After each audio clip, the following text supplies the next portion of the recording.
Welcome to the Predictive Playbook. I'm your host, John Ryan, and once again, I have the privilege and honor of having Steve Merril from WagerTalk on the show today to talk some NBA in a quick hitting 20-minute plus or minus segment. Steve is a professional sports handicapper and radio TV host over at WagerTalk, if you didn't already know that. And he came into the business 25 years ago. Actually, I think it was 26 because you came in the same time I did. So welcome to the show, Steve, and glad to have you on board here today. Yeah, it was summer of '96, so technically I guess 25 years, but it's 26 seasons because that was my 26th. Well, this will be my 26th football season. So yeah, a little bit of both there. And quarter century sounds pretty scary when we say it that way, but then again, I like to think we get better and smarter with every year and every game we handicap, so maybe that's a good thing. Every time I hear that quarter century, honest to God, and this is going to sound ridiculous, but when I was in 7th grade, my German teacher turned 25, and I thought that was completely ancient, like, one step away from the grave. Well, and now look at us. Yeah, well, here's what's scary, John, is you were doing some other stuff on the financial world before this. I've been doing this for more than half my life now, so that's even scarier if you look at it in that perspective. So, yeah, it's pretty remarkable. Are you saying that I have more balance then, I guess? Yeah, you have a little bit more experience, more wisdom. Yeah, I guess, I just have to be careful around that Tony Finn guy sometimes. I think Tony's got a few years on you, and you've definitely aged better. If you have ages on, if you have years on Tony Finn, you have definitely aged better. So, yeah, I'll try to catch Tony. We'll all be Tony's age within 5-10 years. Though we'll all be the same age, so it'll work out. Yeah, you were referenced on the 4:30 show. Yeah, at the end of the day show, it's Predictive Playbook at Manny's Pub. I definitely had your back, and everything was calmed down. It was all good. But it had to do with some kind of betting system that some guy puts out on the WagerTalk NBA show, and it just gets out of hand. Yeah, I do my best to defend that guy because I like the system. But the rest of the panel, they don't believe in that dark cult. Tony Finn being the leader of that the anti-SBQL cult, as you know. Yeah, that's yeah. But for those that are not following what we're talking about, there's a great NBA show among many shows over at WagerTalk that I highly recommend. And Steve's part of that show along with Tony and Rob. And you learn a ton. I provide a system every day, and they seem to be doing pretty well too. Yesterday's loss with Indiana, but we have a new one going out today, so I really recommend it. I think what time does it start, Steve? Yeah, it's usually live around 3 o'clock-ish, 2:45 to 3 o'clock range. So 3 p.m. Eastern, noon Pacific. It's live, but of course it's on YouTube archive forever. WagerTalk TV. Yep. You can go back and see all the systems actually. If somebody out there is trying to build their bankroll, maybe do it on their own right now, they could literally go back and watch the last 30 episodes, John, and get 30 free systems from you actually. So it's probably, if there's one show to go watch on the archive even after the games have been played, it really is NBA tip-off because your systems are out there for everyone to see and to reuse in the future if they want to catalog them and archive them. And it's really a powerful tool. I'll actually be on again this Friday. Looking forward to that, and then I'm hoping to maybe jump on with you guys on the 4:30 Eastern show after. Yeah, that would be awesome. For WagerTalk. So yeah, Friday I'll be doing a NBA and then NASCAR. We pre-tape and then we air that around 6:30. And then today, actually, right after this, jump off in about 15 minutes. I'm going to do the baseball show live. But once again, WagerTalk TV on YouTube. You can watch all this stuff day or night. And even if the games have started, there's a lot of good tidbits and insights, especially with your system, John. On the NBA show daily. Yeah, if those MLB guys ever want a system for Major League Baseball from me, I'd be happy to do the same thing. I've always thought of mentioning that, but I run out of time during the day, and then it goes to another day, then it goes to another week. But if you think of it, I'll tell you, we'll transition into baseball with that. When you're handicapping baseball, is it pretty much purely systematic for you? What are you looking at? Both pitcher systems and offensive systems, or trends? And baseball is such a great sport. That got me curious when you just said that, because the NBA, you've got 82 games normally. This year, 72. Baseball, you've got a hockey and basketball season combined. I mean, it's just numbers guys like you and me. It's a dream come true, obviously, for statistics. Yeah, that's why it sometimes people don't understand that Major League Baseball probably gives you the best opportunity for the biggest amount of profits, and hardly anybody plays it compared to the NFL, which might be the toughest to make money because it's a 17-week season. it's very short. But my stuff usually identifies about 80% of my plays will be underdogs over the course of a season. And I think you agree with me, too, that you have to identify dogs that win consistently over time. I've had years where I've hit 47% and some of the best profitable years I've ever had. So win percentage in moneyline sports like baseball and hockey mean nothing. It's units won and perhaps ROI. We can put those two together. So be careful out there, especially if you're a new bettor. There's plenty of sites that say they're hitting 80% in the NHL. They might be, but they also might be losing money, believe it or not, hitting 80% winners because they're hammering minus 250 all the time. This is the only thing I'll mention about hockey because I don't consider myself a hockey expert, but it was from a show yesterday, and I simply typed into the database plus 250 and higher dogs in the NHL have actually produced a 23% ROI over the last 3 seasons. And that's just blind. Baseball is not that good, but again, when you see minus 290, don't think that that's an automatic win because it oftentimes is not. Yeah, that's interesting because this year I don't follow hockey that close either, but I was doing WagerTalk yesterday, and Prez, of course, talks hockey all the time, and they had Dave Sherpin on afterwards, odds maker from Las Vegas, but he's a big hockey guy as well, and I was watching that segment after I was on, and they were talking about how many big favorites there were just last night alone, and I know that the Avalanche apparently are having a very good season. They've been minus 300 repeatedly. The Bruins were, I think, last night. So it does seem like this year we're having more of those disparities, but yet we have a lot of these quick back-to-backs. It almost makes me wish I'd handicapped hockey this year because I love those situations. It's like the zigzag angles we get in the NBA playoffs. I know you've got a great database on that stuff probably. We even got it in college hoops for the first time. So the COVID era this season has really made things interesting, and it'll, another thing that works well for me too is September big dogs. I think in baseball, in any sport, teams that are in must-win situations. I know the NFL. I've done this research years ago.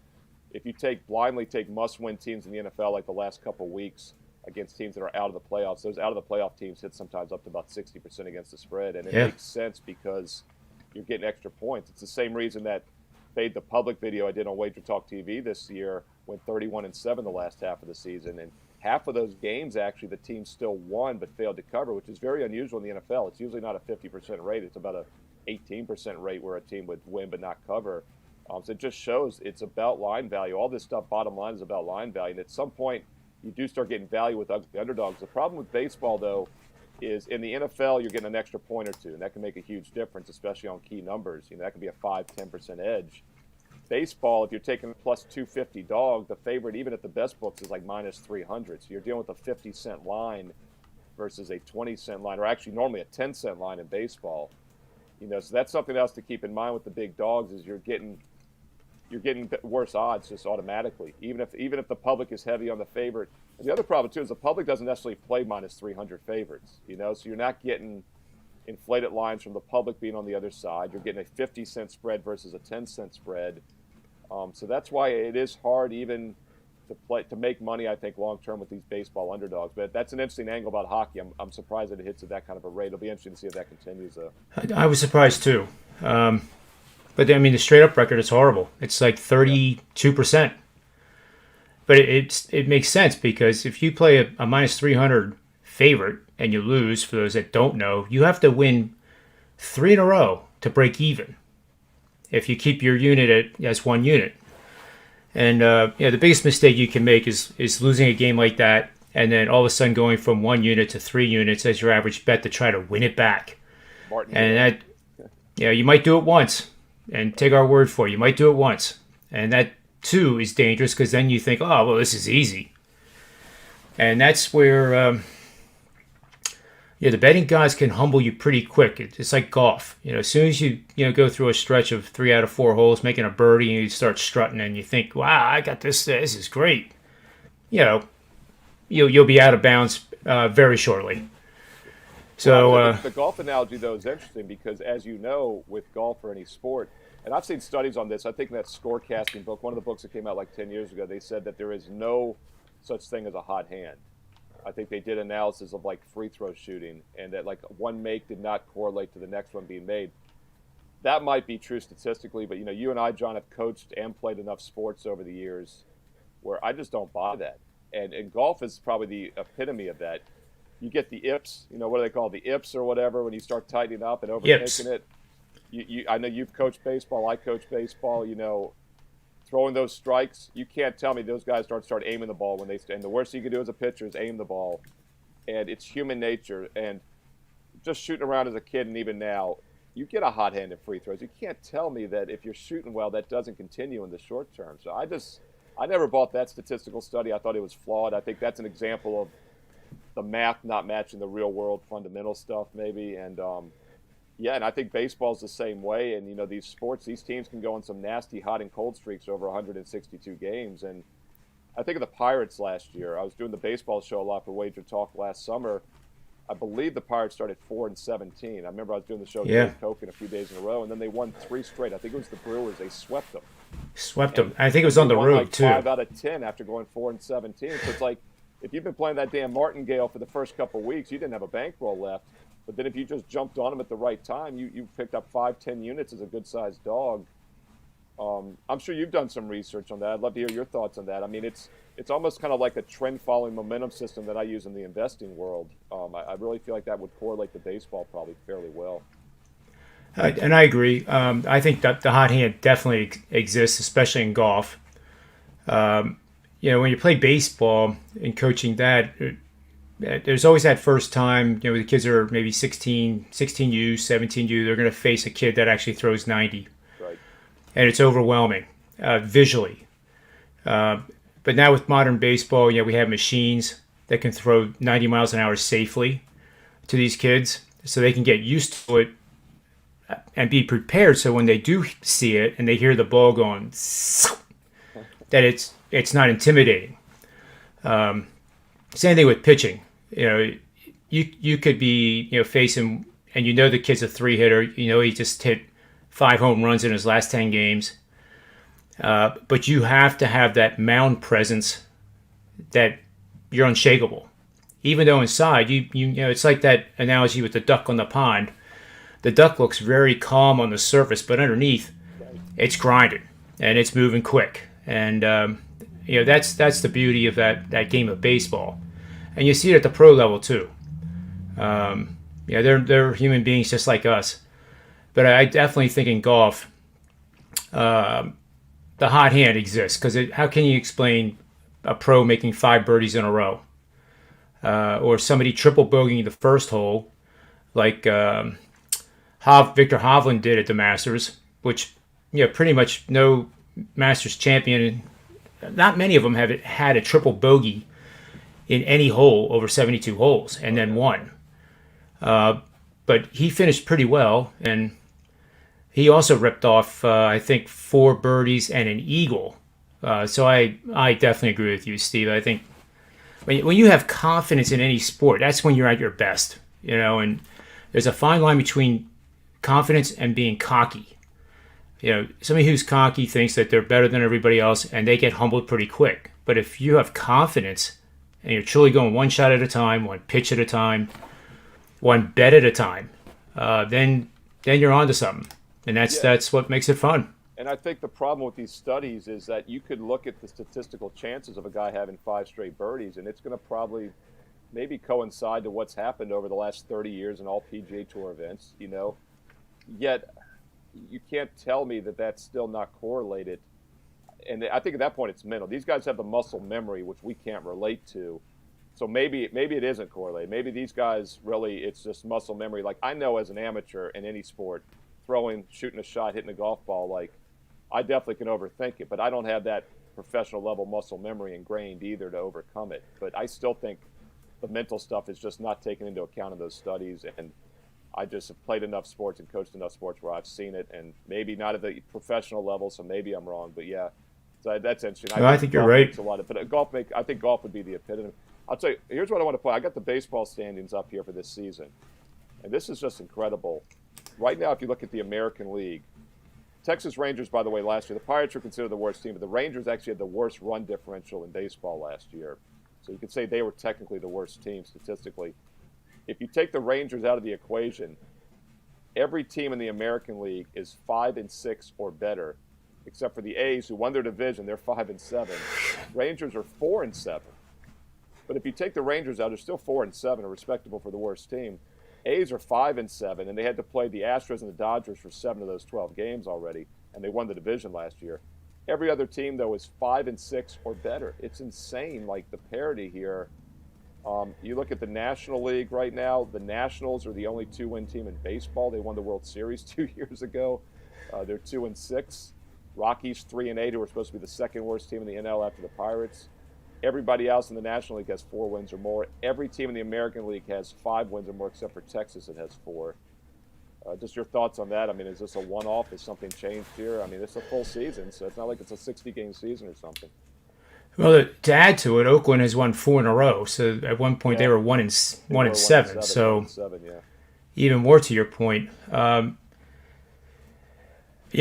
can't put my finger on anything. Crowds are starting to come back into the stands now, which I don't know if that helps or not in determining where these teams are right now. They still have roughly 145 to 150 games to go, give or take. So it is a marathon. And I think, at different times during the season, you will get these pockets where everybody's 5-5 over their last 10. I've seen that a couple of times in the AL East, where Baltimore could be just, win percentage of 35%, but they're 5-5, and so are the Yankees and Boston and everybody else. The teams that I've had a hard time getting my hands around really are the teams in the NFC East. Well, it is the NFC least. In this case, it's the MLB National League least. Apparently, because nobody of the Mets, Phillies, Marlins, Braves, Nationals, nobody has a run differential that's positive. And granted, small sample size. Right. But again, Nationals, minus 18 run differential, ranking last in the National League. And even worse than Pittsburgh. And I say that with respect. I mean, Pittsburgh used to be an incredible franchise. And they've fallen upon hard times, to say the least. Same thing with the Rockies. They going up against the Padres, the Dodgers, and the Giants are probably going to be a 500 team. They absolutely have no chance of even seeing 65 wins. So they're on pace for that with 3-8. But are the Reds 7-4? They lead the majors in runs scoring per game at 6.9. That's the one where I can't get my hands around it because the pitching and the bullpen, especially the bullpen, year after year after year, has been their demise. So great to see them off to a great start. That's probably the most competitive division in all baseball going forward. Do you have any idea, is this really like the new Reds? Like, are we going retro back to the 1970s with Joe Morgan and Pete Rose type of Cincinnati Reds, where they just simply outplayed and outscored everybody? Or is this just an 11-game fluke? Well, let's keep in mind, once again, 3 of those 11 games came against Pittsburgh a week ago, in which they scored 30 runs. They outscored them 30-8 at home. Then they had 3 games at Arizona. They've now played 3. Tonight will be the 3rd at San Francisco. So their last 9 games have been against Pittsburgh, Arizona, and San Fran, 3 of the weakest teams. I actually think the Reds are cooling off. 6 runs last night on 7 hits, 3 runners left on base. So that is what I consider a maximum output offensively. 7 hits, 3 left on base, 6 runs is pretty good. Probably more than you should have in that situation. Keep in mind they won a 3-0 game the night before with 5 hits. They lost 7-0 on Sunday with 2 hits. Before that, their 4 games before that against 2 against Arizona, 2 against Pittsburgh. They'd had 40 hits, I believe. Let me see, 23 and 20. So you have 40 hits in those 4 games before. So I think that's something that flies under the radar a little bit sometimes, is like that offensive momentum once again. And it does look like maybe the Reds are coming back to earth. And as you said, when they're averaging 9.5 runs a game for the first week, you're going to revert to the mean at some point, no matter how good you are. I'll tell you a team that's interesting to look at right now. They're just looking at the run differential that we've talked about. Not surprising, as you said, the Nationals are worse than the National League at minus 18. Worst in baseball is the A's, minus 26. But as you mentioned, they won 4 straight after having to play their first 7 against the Astros and Dodgers.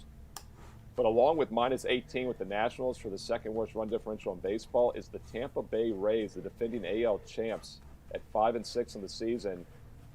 They just lost to Texas. Just talked about was the worst team in baseball last year, run differential. They just lost to them 8-3 last night after beating them 1-0.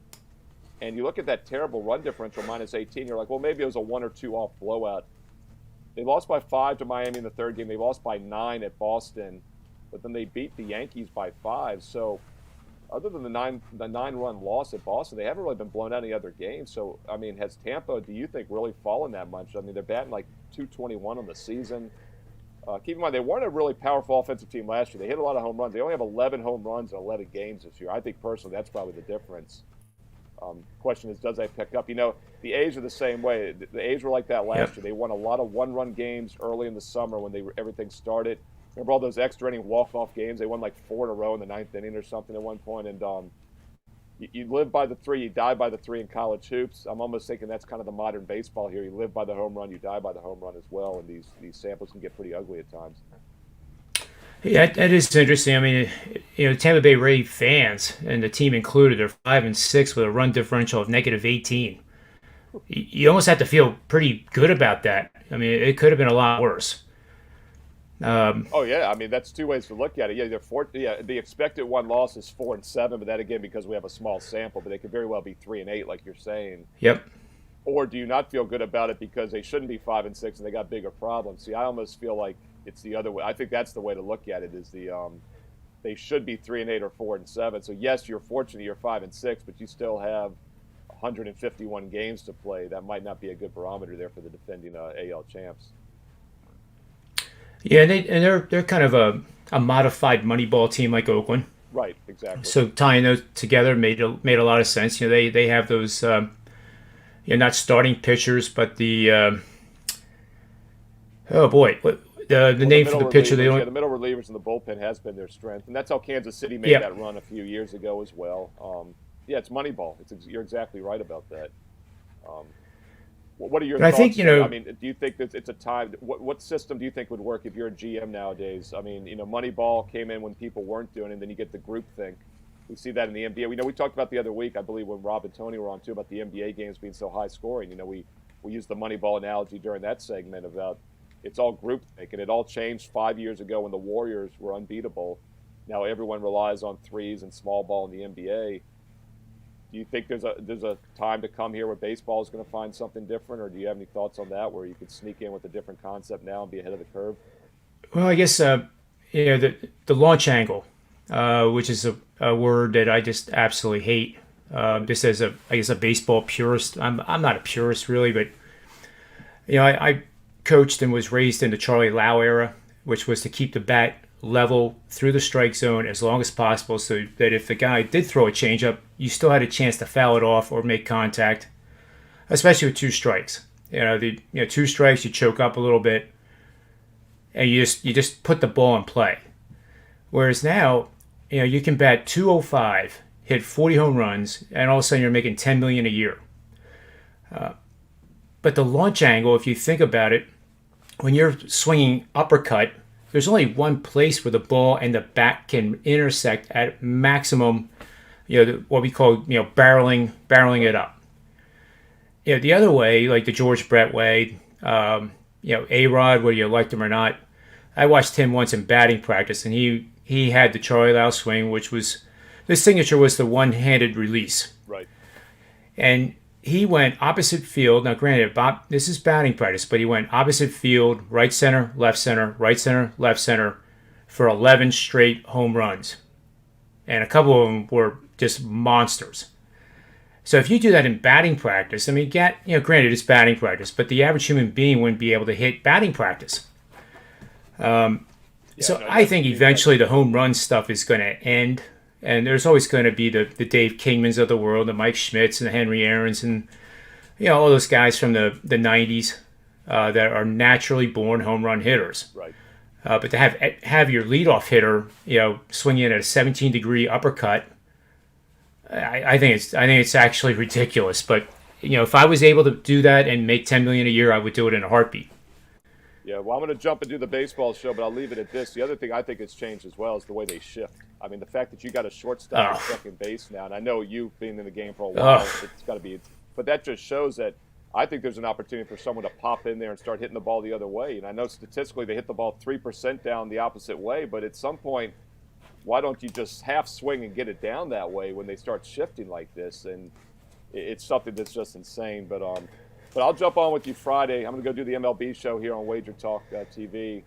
And I'm going to try to make it with you and Tony and Rob on Friday. Then we'll kind of pick. That sounds awesome. Sounds great. Thanks for stopping by here today for this one. And for Steve Merril and myself, let your ego outside the door, because when you have a gap in baseball where they put a shift on you, hit it through the big hole. There's nothing wrong with doing that, okay? And I'm talking to all age groups, including the majors. But anyway, for the Predictive Playbook, I am John Ryan. May all the wins be yours.